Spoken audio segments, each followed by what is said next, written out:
L'inconnu. Ah, si l'inconnu m'était connu, je ne passerais pas par tout ce panel d'émotions.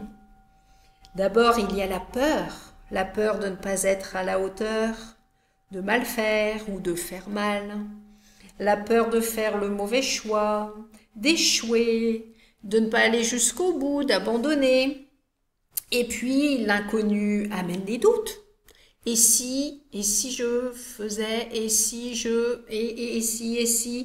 l'inconnu effraie et excite à la fois. En fait, grâce à l'inconnu, j'ai envie d'aller de l'avant.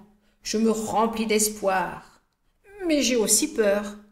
Parfois, je n'ose pas. Et puis, cet inconnu me fait prendre des risques. Il m'amène à me surpasser, à me maîtriser. Parfois, je ne me reconnais pas dans l'inconnu. Je découvre une nouvelle facette de moi, une que je ne connaissais pas, qui se cachait bien profondément, précieusement, à l'intérieur de moi. Peut-être par peur du regard des autres. L'inconnu, c'est un bel allié vers la découverte de soi. Et ce qui est amusant, c'est que j'ai beau passer d'inconnu en inconnu, eh bien je reproduis ce schéma émotionnel. La peur, le doute, l'espoir, le courage.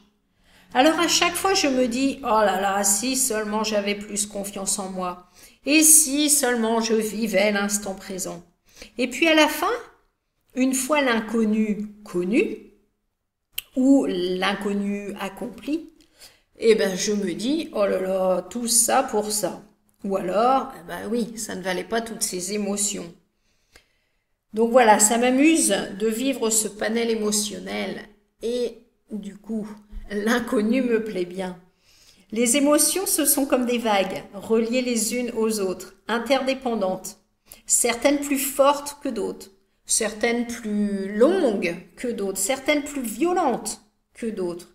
Et ce qui est compliqué, c'est de rester toujours en contact, en conscience, avec ces émotions. Elles sont à l'intérieur de moi. Je les connais. Ne pas me laisser dominer par une émotion en particulier, ne pas la nourrir, ne pas la grossir. Et puis une émotion chasse l'autre. On parle du calme après la tempête, du beau temps après la pluie.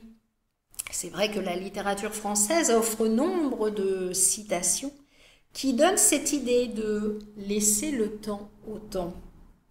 Et puis après tout, l'inconnu, c'est moi. C'est tout simplement moi ou une partie de moi qui ne m'était pas connue.